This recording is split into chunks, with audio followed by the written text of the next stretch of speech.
ओम पूर्णमदः पूर्णमिदं पूर्णात् पूर्णमुदच्यते पूर्णस्य पूर्णमादाय पूर्णमेवावशिष्यते। ओम शांति शांति शांति।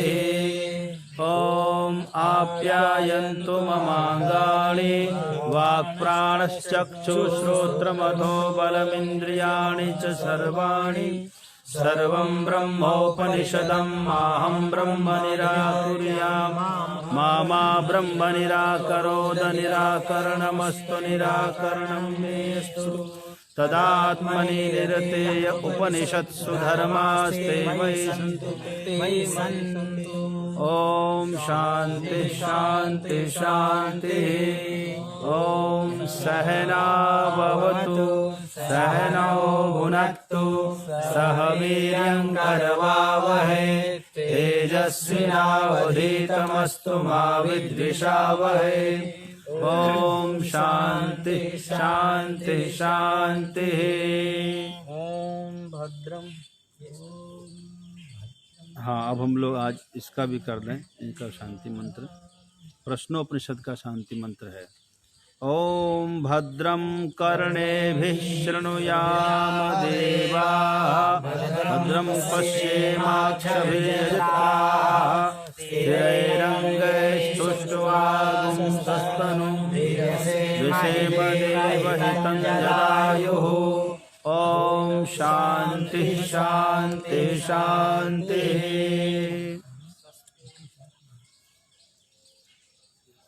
ये भी इसी का है।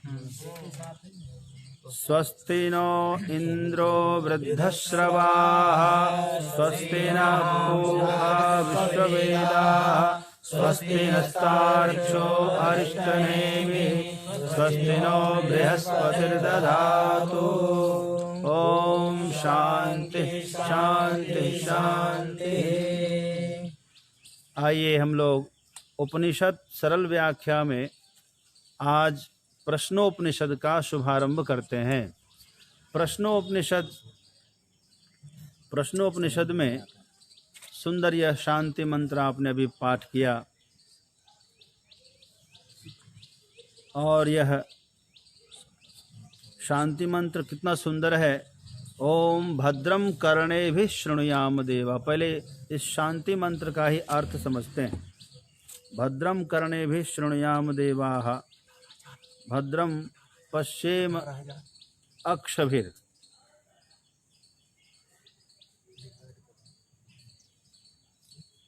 चालू करके दो ना, तुम ऐसे क्या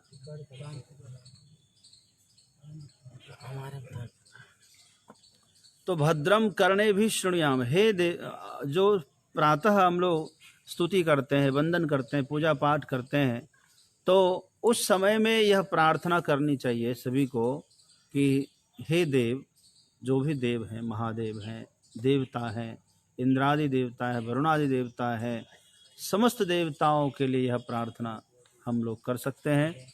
ओम भद्रम कर्णेभिः, अर्थात इन कर्ण से मैं भद्र अर्थात शुभ संदेश सुनूं। आज के दिन यानी प्रभात में यदि हम वंदना कर रहे हैं तो आज मैं हमेशा आज सबसे पहले कोई शुभ समाचार श्रवण करूं, मुझे शुभ संदेश सुनने को मिले। ये कितनी अच्छी बात है। भद्रम कर्णेभिः शृणुयाम। हे देवाः भो देवाः अहम कर्णेभिः भद्रम शृणुयाम। तो मैं अपने कान से शुभ संदेश सुनूं। दूसरा, भद्रम पश्येम अक्षभिः, इन आँखों से शुभ देखूं, शुभ सुंदर दृश्य देखने को आज मिले, यह प्रार्थना। और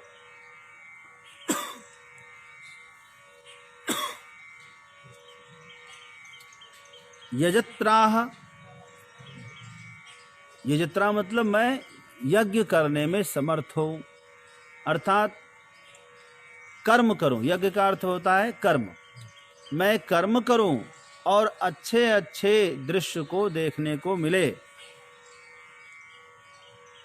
यज्ञ कर्म में समर्थ होकर अपनी आंखों से शुभ शुभ पदार्थों का दर्शन करूं, शुभ का दर्शन करूं। तथा स्थिरैहि अंगैहि स्तुष्टुवाम अहम, मैं स्थिर अंग से, अपने स्थिर अंग से, चंचल चित्त से नहीं, स्थिर मन से आपकी स्तुति करूं, अपने स्थिर अंगों से आपकी स्तुति, आपकी प्रार्थना करूं। और सस तनुभिः व्यशेम, और कहते हैं कि मैं स्वस्थ शरीर से, दृढ़ शरीर से आपकी स्तुति करने वाला मैं बनूं। और देवहितम व्यशेम देवहितम यदायुः, देवताओं का हित के लिए मैं जीऊं, अर्थात जब तक जीऊं तो भगवत कार्य करूं, हमारा जीवन निरर्थक ना हो, हमारा जीवन सार्थक हो, सर्वोत्कृष्ट हो। तो इतना सुंदर ये भाव इस प्रार्थना के अंदर में। दूसरा है स्वस्ति न इंद्रो वृद्धश्रवाः, वृद्धश्रवाः अर्थात बहुश्रवाः, सुप्रसिद्ध अर्थात परम यशस्वी जो देवराज इंद्र है, महान कीर्तिमान जो इंद्र है, वह हमारा कल्याण करे।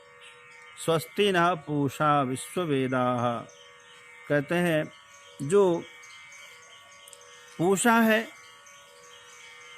परम ज्ञानवान पूषा कहे जाते हैं, अथवा पोषणाति इति पूषा, जो पोषण करे हैं।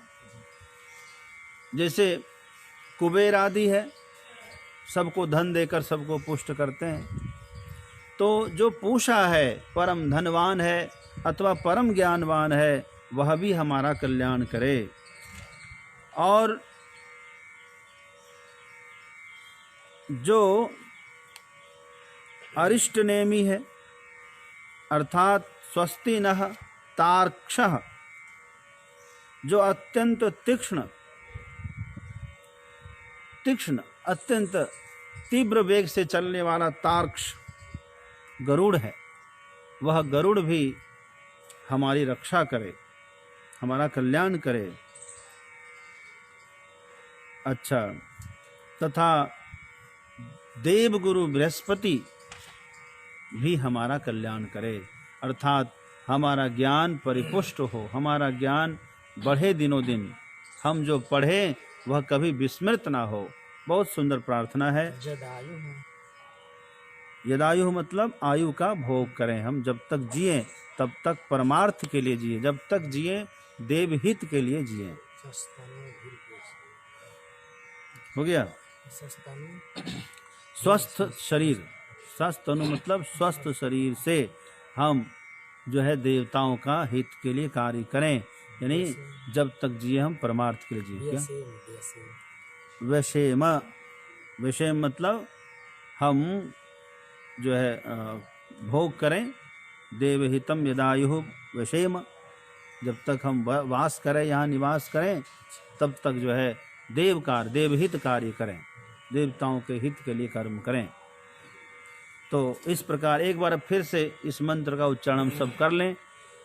ओम भद्रं कर्णेभिः शृणुयाम देवाः, भद्रं पश्येमाक्षभिर्यजत्राः, स्थिरैरङ्गैस्तुष्ट्वा देवहितं यदायुः। ओम शांति शांति शांति। तो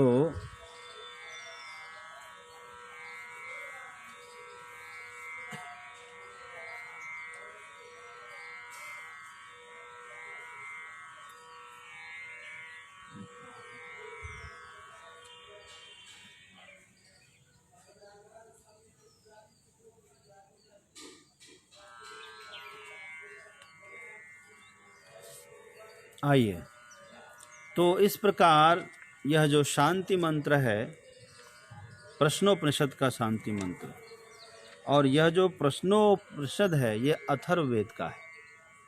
इसके पहले आपने शुक्ल यजुर्वेदीय संहिता से ईशावास्योपनिषद का अध्ययन किया, उसके बाद सामवेदीय कठोपनिषद का केनोपनिषद का अध्ययन किया, और अब जो है अथर्ववेदीय, और वो कठोपनिषद किसका था?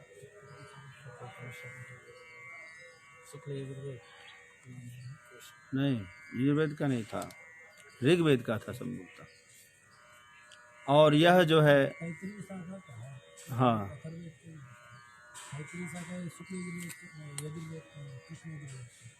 कृष्ण यजुर्वेद का, हाँ और ये जो है अथर्ववेद का जो है मुंडक खंड का है। और यह अथर्ववेदीय संहिता जिसमें मुंडक उपनिषद भी आगे चल करके आपको मिलेगी, उसी मुंडक उपनिषद की विस्तृत व्याख्या इसमें प्रश्नोपनिषद में लिया है। कुछ प्रश्न है इसमें। 6 ऋषि कुमार कहिए, 6 ऋषि कुमार ब्रह्म विद्या की जिज्ञासा लेकर ऋषि पिप्पलाद के पास पहुँचे। तो पिप्पलाद आपको मालूम होना चाहिए कि ऋषि पिप्पलाद कौन थे।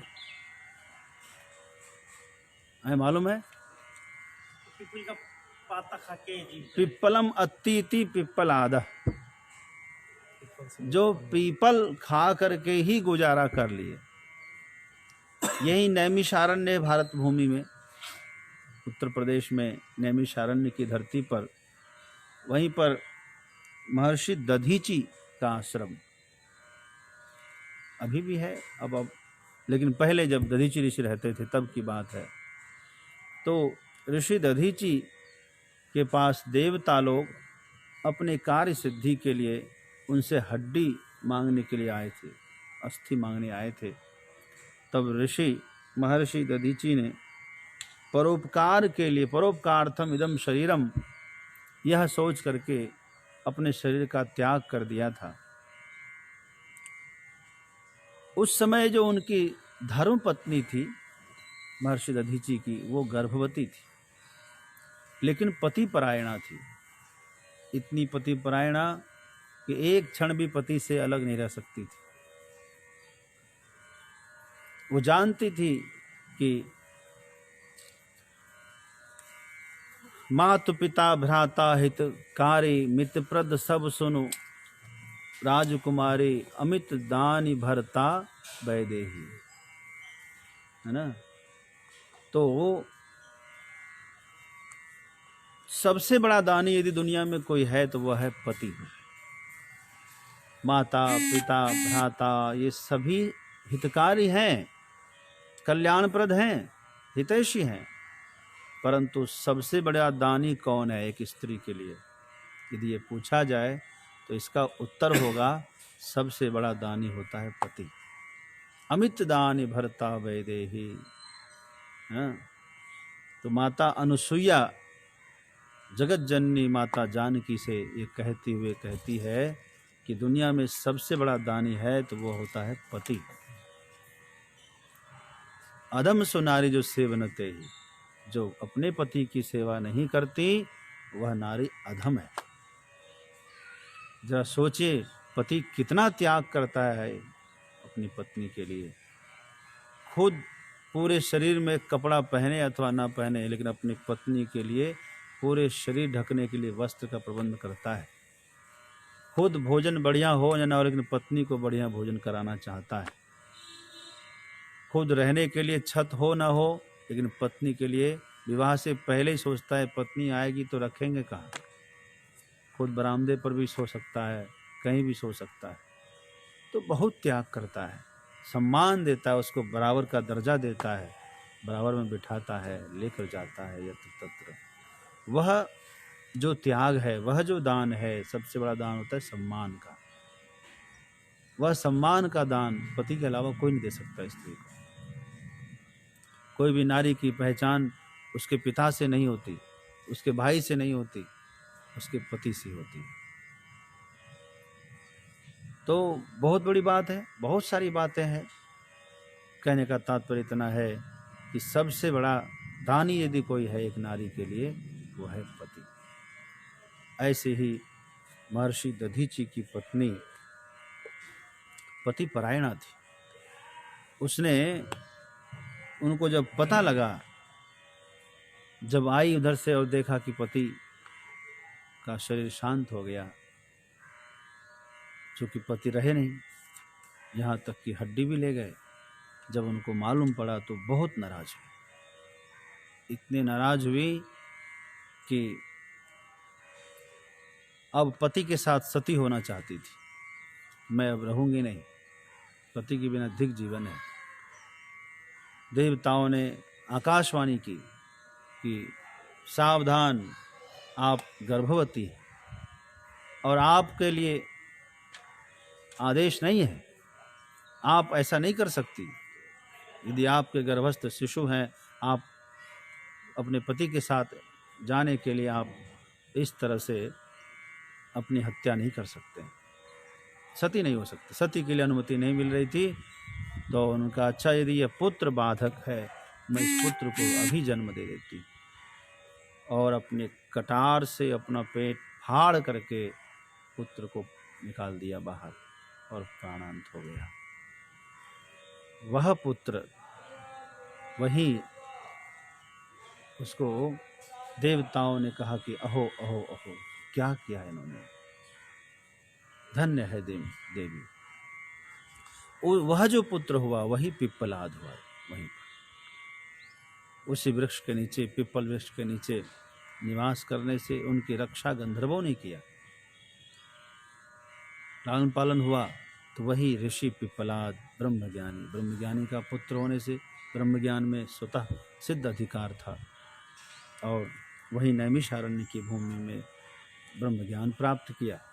तो आज महर्षि पिप्पलाद के पास बहुत सारे ऋषि कुमार आए हैं शिक्षा ग्रहण करने के लिए, ब्रह्म ज्ञान विषयक प्रश्न लेकर के पधारे हैं। आइए देखिए कितनी अच्छी बात है।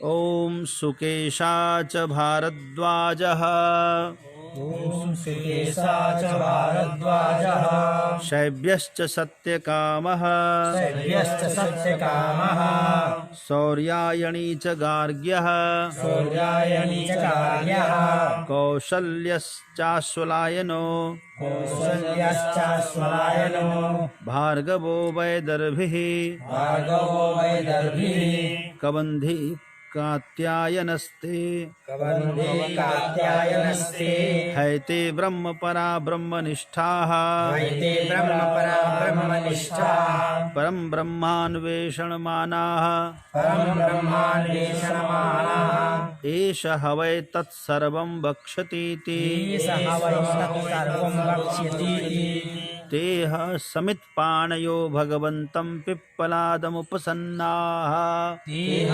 समित्पाणयो भगवन्तं पिप्पलादमुपसन्नाः। सुकेशा च भारद्वाजः। देखिए कौन कौन आए थे ऋषि पिप्पलाद के पास, ब्रह्म विद्या विषयक प्रश्न लेकर के पधारे थे। उन ऋषि कुमारों का नाम यहाँ कहा जा रहा है। सुकेशा च नामतः भरद्वाजस्य अपत्यं भारद्वाजः। भरद्वाज ऋषि के पुत्र नाम है सुकेशा। और शिवेः अपत्यम शैव्यः, महाराज शिवी के पुत्र शैव्य आए हैं। और उसी को सत्यकाम भी नाम था उसका। शिवी के पुत्र हैं, असली नाम है सत्यकाम, कोई कोई उनको प्यार से शैव्य कहते हैं, शैव्य। भरद्वाज के पुत्र का नाम है सुकेशा। और शौर्यायणी सूर्यः तस्यापत्यम शौर्यः तस्यापत्यम शौर्यायणी, यानी अपत्य का भी अपत्य।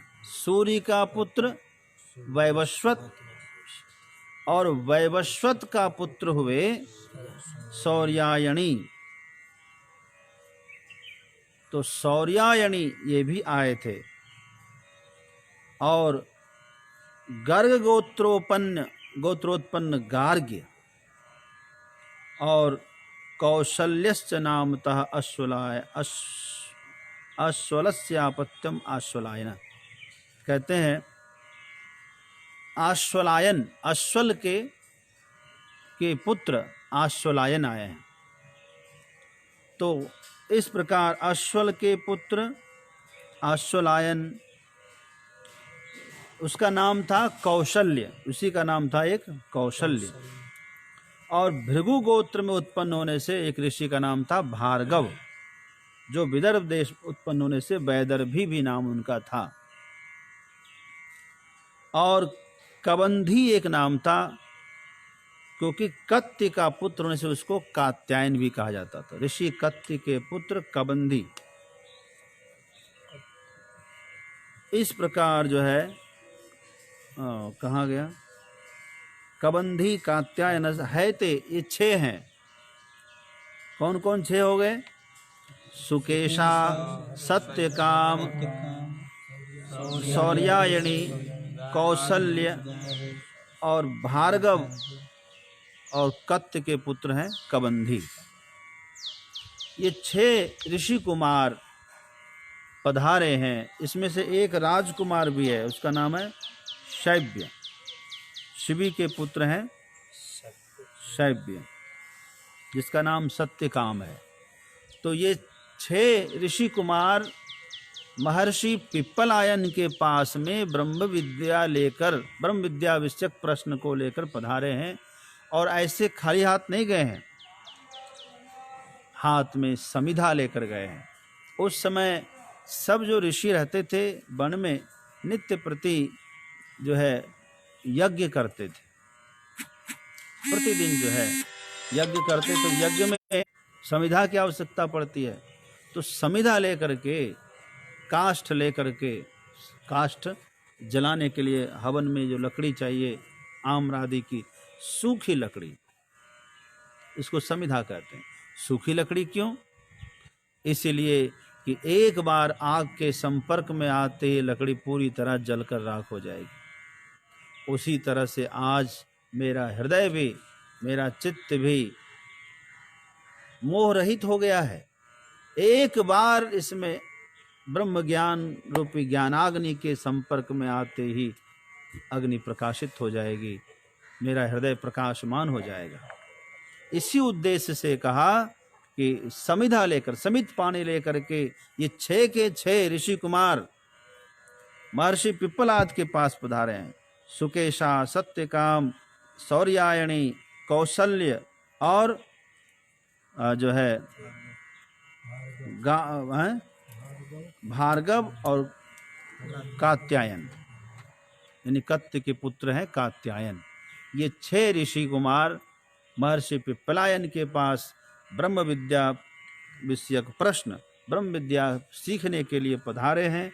और आकर के समिधा रखा है और साष्टांग दंडवत प्रणाम किया है। और प्रणाम कर करके क्या कहते हैं सब सुनिए आप। प्रणाम करके सब बैठ गए। और बैठने के बाद इस भाव से देखने लगे कि अब आचार्य हमें कुछ न कुछ उपदेश करेंगे। इसी भावना से आचार्य की तरफ ज्यों ही देखा, तभी आचार्य का उत्तर सुनिए। का तान्ह स ऋषिरुवाच, तान्ह स भूय एव तपसा ब्रह्मचर्येण, श्रद्धया संवत्सरं संवत्स्यथ, यथा कामं प्रश्नान् पृच्छत, यदि विज्ञास्यामः सर्वं हवो वक्ष्याम इति।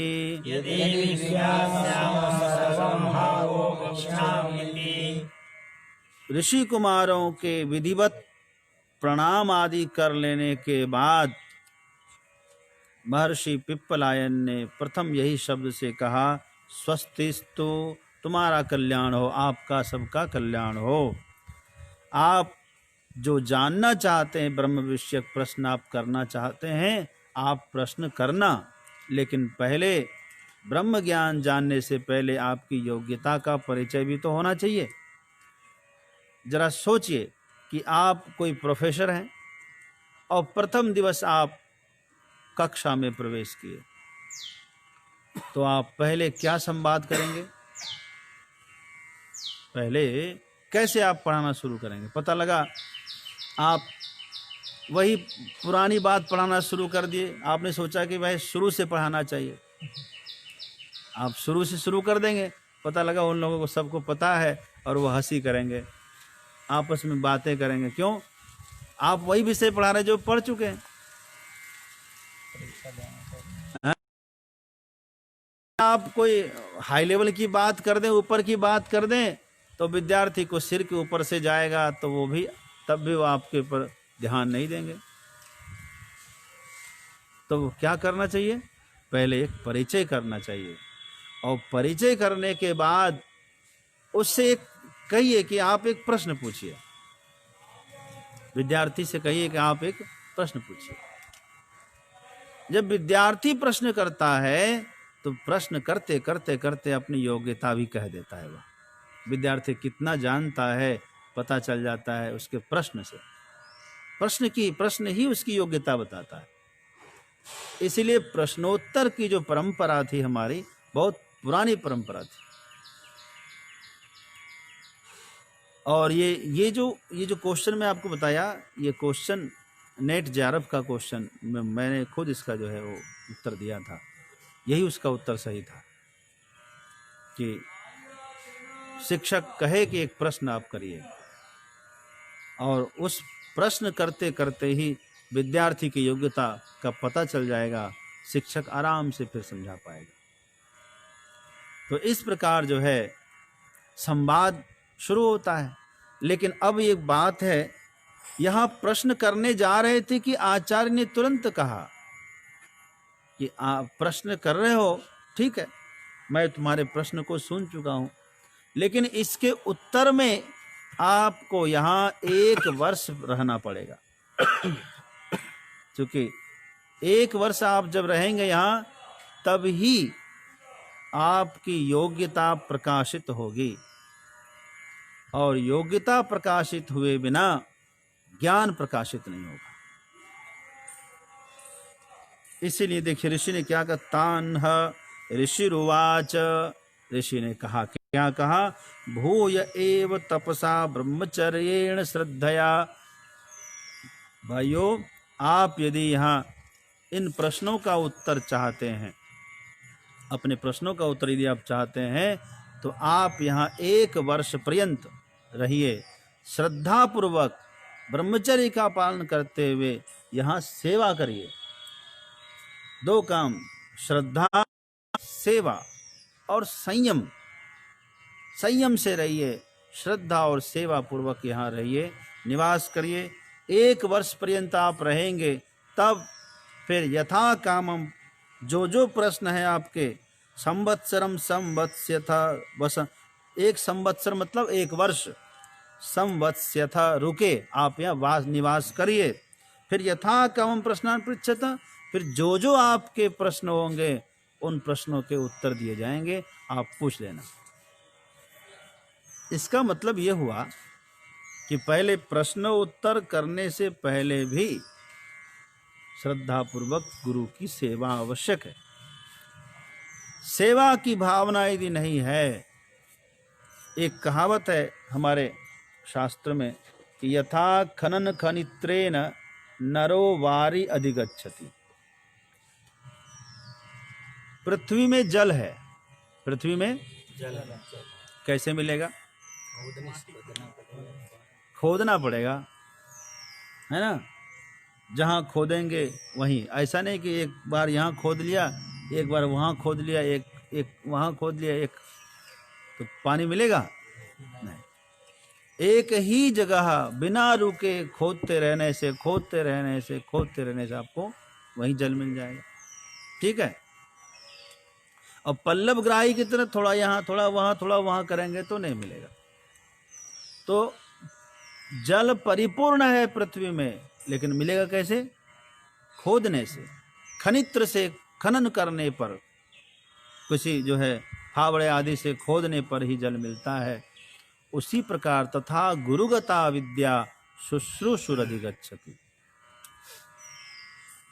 गुरु के अंदर ज्ञान है, विद्या है, कैसे मिलेगी विद्या?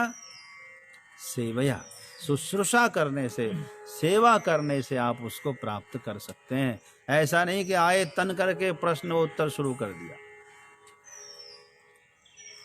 नहीं, इससे आपके अधिकारी का पता नहीं चलेगा।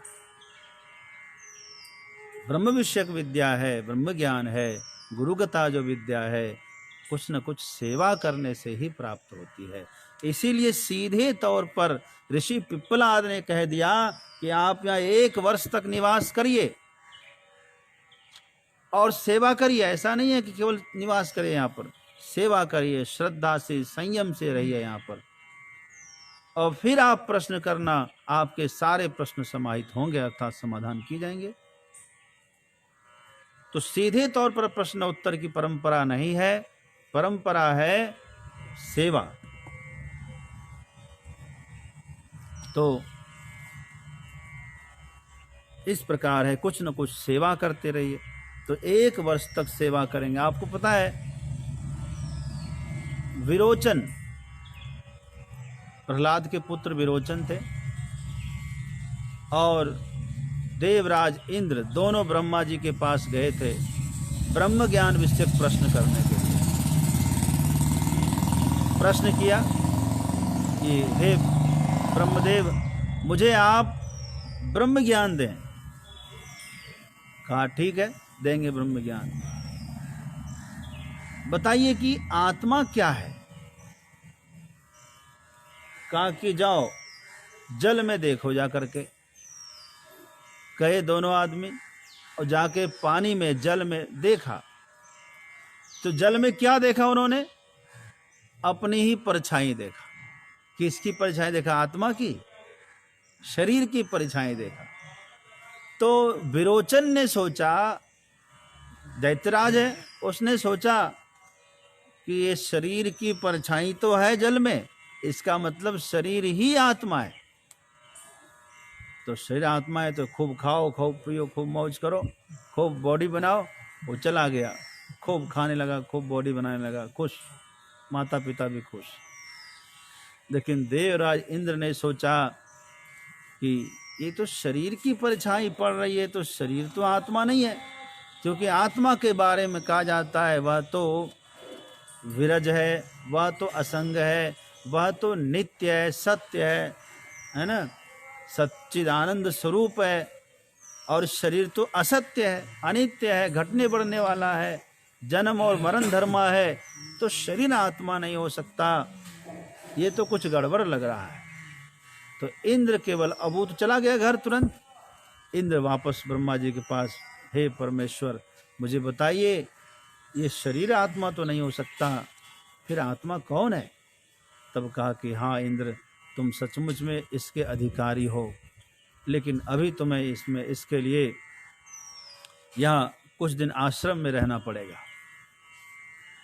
तो 10 वर्ष, 12 वर्ष, 10 वर्ष, 12 वर्ष करते करते करते पूरे 100 वर्ष ब्रह्मा जी के आश्रम में इंद्र ने सेवा दिया है।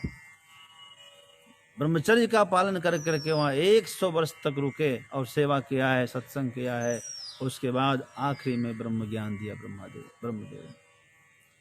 वो हम 1 मिनट में पाना चाहे तो कैसे होगा? नहीं हो सकता। ये परंपरा है। इसलिए प्रहलाद ने कहा कि ऐसे नहीं बच्चों, आए और प्रश्न कर लिया, गुरुजी ने उत्तर दिया, लेके चले गए लिख करके, चाहे रिकॉर्डिंग करके। ऐसा नहीं होगा। 1 साल यहाँ रुको और श्रद्धा और सेवा याद रखना। ये करते हुए आप 1 वर्ष निवास करिए, फिर आपके सारे प्रश्न का उत्तर हम देंगे। ठीक है?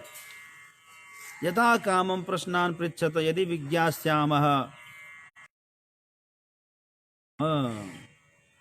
यदि मैं जानता होऊंगा तो तुम्हें बतला दूंगा, ऐसा नहीं कि गारंटी के साथ बतलाऊंगा।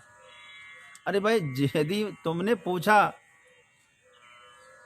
और मुझे नहीं आएगा तो मैं कहाँ से बताऊंगा? लेकिन फिर भी गारंटी भी नहीं दिया और 1 साल रुकने के लिए भी कहा। 1 साल रुकोगे। अब हम कहें कि आपके प्रश्न का उत्तर हम होगा तो देंगे, नहीं होगा तो नहीं देंगे, 1 साल यहाँ सेवा करो, तो कितने लोग रुकेंगे यहाँ? हैं?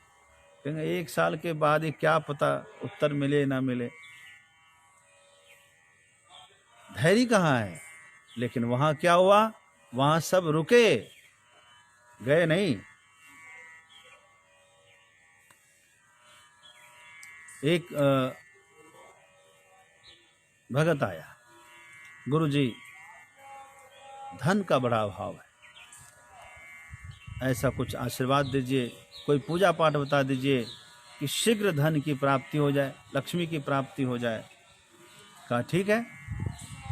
तो उसने, गुरुजी ने एक दुर्गा जी की छोटी सी मूर्ति उसको दे दी, लो सेवा करना इसकी, कलो चंडी विनायको, जाओ चंडी की पूजा करो, सब कुछ मिलेगा।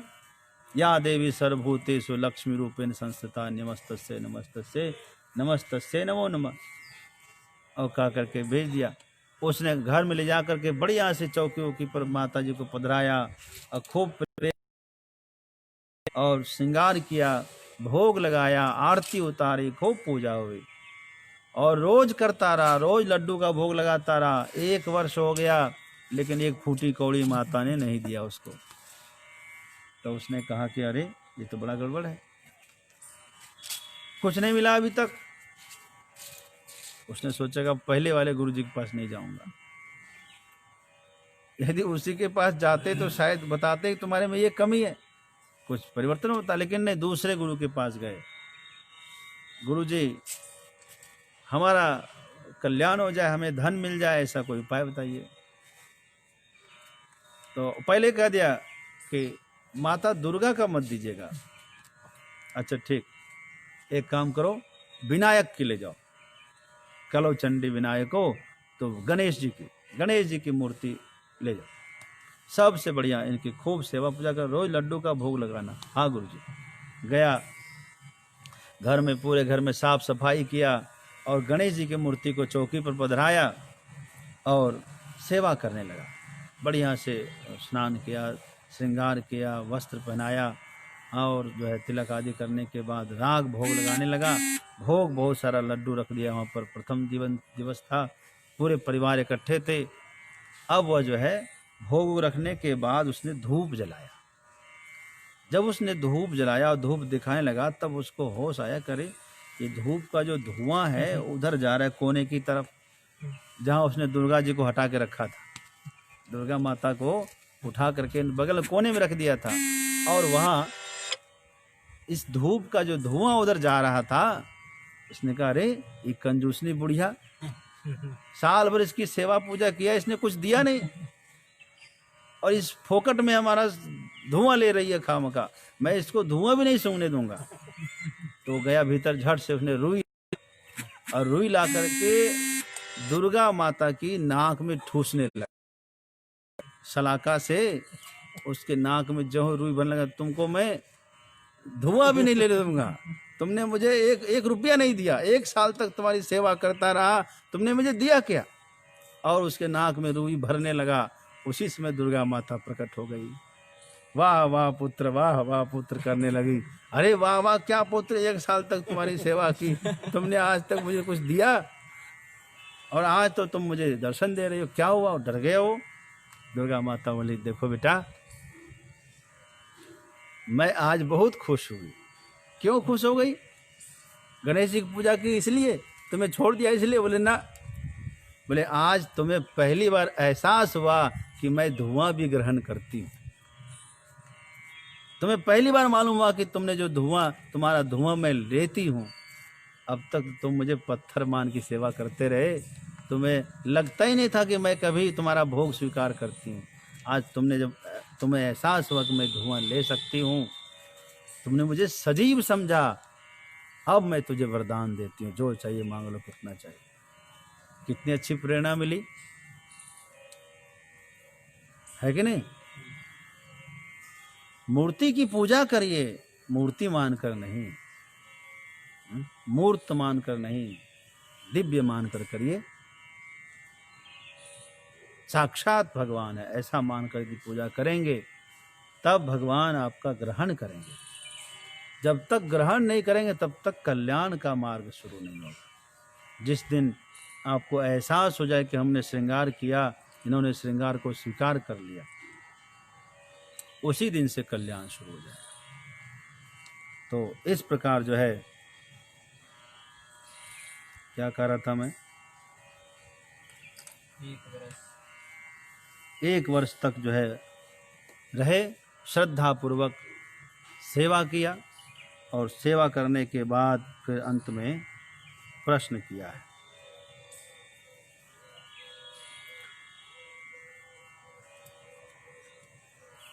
अथ कबंधी कात्यायन उपेत्य पप्रच्छ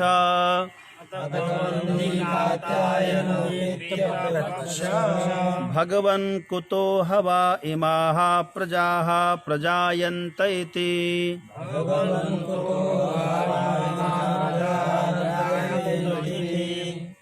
इसके बाद 1 वर्ष तक सभी ऋषि कुमार, 6 ऋषि कुमार महर्षि पिप्पलाद के आश्रम में निवास किए, और अंत में 1 वर्ष जब पूरा हुआ तो सभी स्नान ध्यान आदि संध्या वंदन आदि करने के पश्चात गुरुदेव के समक्ष उपस्थित हुए, और उनमें से जो है कबंधी कात्यायन, एक कात्यायन ने प्रश्न किया है गुरुदेव के समक्ष, भगवन् कुतो हवा इमाः प्रजाः प्रजायन्त इति।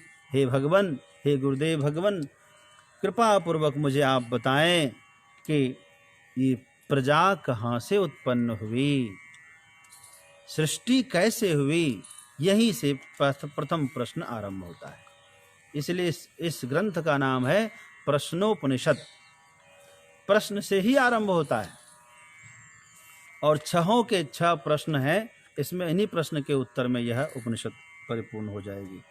तो कात्यायन ने प्रश्न किया है कि भगवान, अर्थात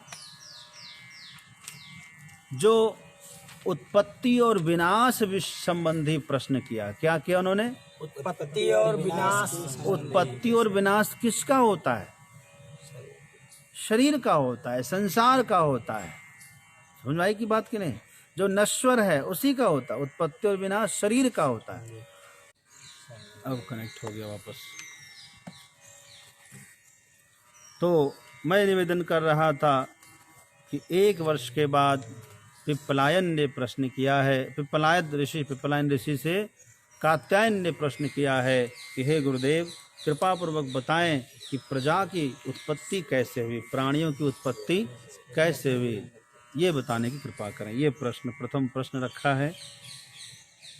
तान्ह स ऋषिरुवाच, कहाँ गया? तस्मै सहोवाच प्रजा कामो वै प्रजापतिः।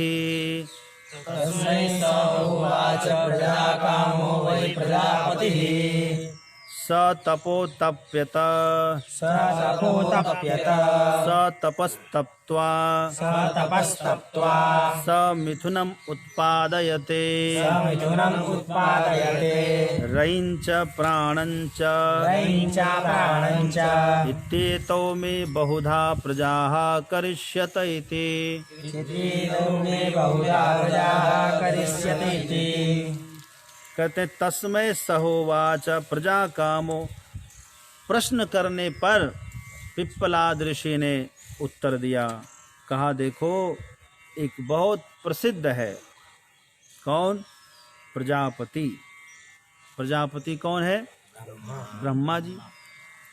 और ब्रह्मा जी ने प्रजा को उत्पन्न करने की इच्छा ना, प्रजा कामः, प्रजा की कामना से, यानी प्रजा को उत्पन्न, प्राणियों को उत्पन्न करने की कामना से सतप अतप्यत, उन्होंने तप किया।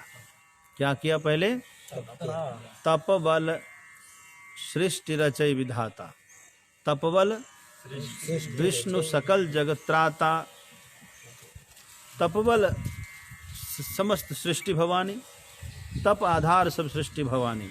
तो तप के बल पर ही भगवान विष्णु संहार करते हैं, तप के बल पर ही ब्रह्मा जी सृष्टि करते हैं, तप के बल पर ही भगवान विष्णु सबका पालन करते हैं। तो तप के आधार पर सारी सृष्टि चलती है। आज तप हट गया, इसीलिए तप का उल्टा, तपन को उल्टा हो गया पतन, इसीलिए पतन हो गया। सब सारी शक्तियां क्षीण हो गई, किसी के पास कोई शक्ति ही नहीं है। सारी शक्तियां, किसी के पास ना कोई चमत्कार रह गया, ना कोई शक्ति रह गई, क्योंकि आज तप नहीं रह गया है। तो ब्रह्मा जी तप के आधार पर सृष्टि करते हैं। भाष्यकार, भगवान भाष्यकार यहाँ कहते हैं कि तप क्या मतलब, इन्होंने जो पूर्व में ज्ञान अर्जन किया था उसका स्मरण किया, तत्व ज्ञान का स्मरण किया, वेद का स्मरण किया, और भागवत के अनुसार कहें तो तप किया। और तप के बाद भगवान श्री हरि ने आकर के वेद का स्मरण कराया, वेद को, ब्रह्मा जी को। वेद तो अपौरुषीय है, हर काल में हर युग में है, उसी अपौरुषीय वेद का स्मरण ब्रह्मा जी को कराया। और ब्रह्मा जी वो उसी वेद वाक्य के आधार पर सृष्टि का शुभारंभ किया। चतुश्लोकी भागवत के रूप में दिया ब्रह्म ज्ञान, और वेद का स्मरण करा दिया। तो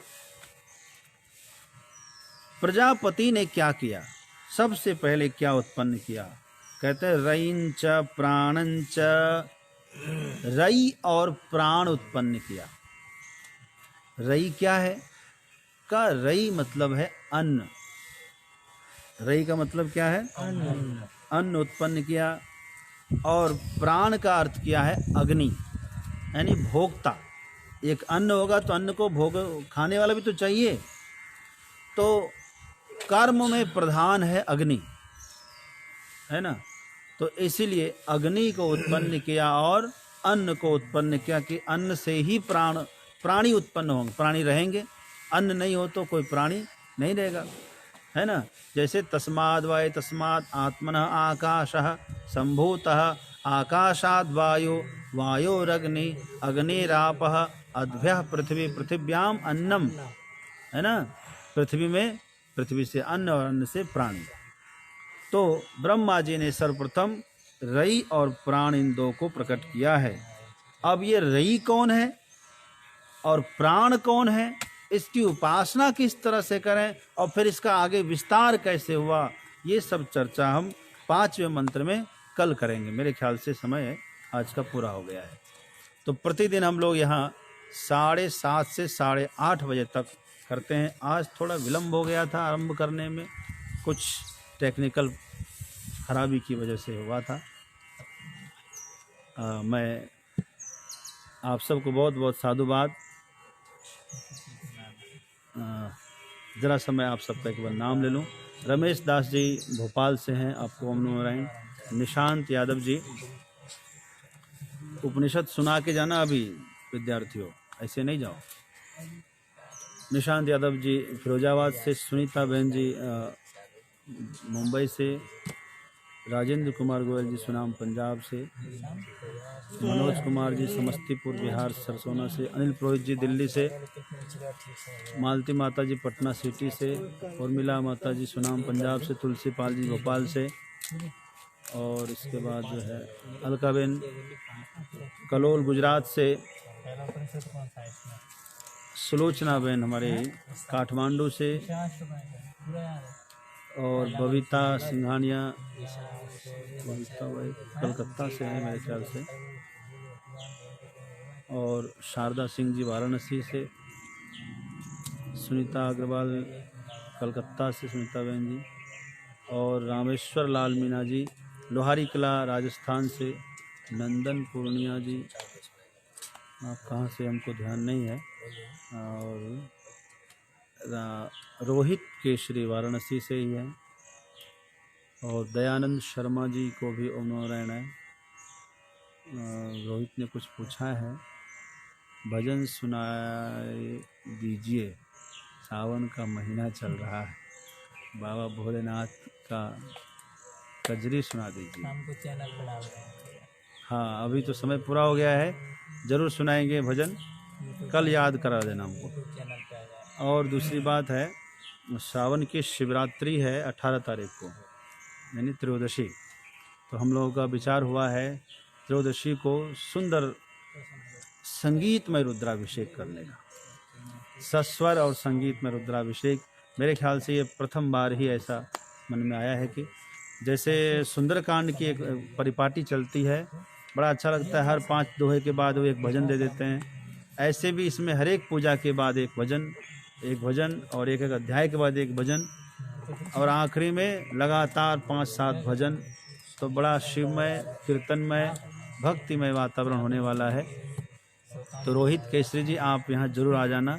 18 तारीख को कार्यक्रम दोपहर में 3 बजे से करेंगे, तो आप उसमें पधारना। और ढोलक की सेवा आपकी रहेगी, उसमें संगीत में करेंगे तो एक कीबोर्ड का प्रबंध भी आपको करना है। पवन बाबा जय गुरुदेव आपको।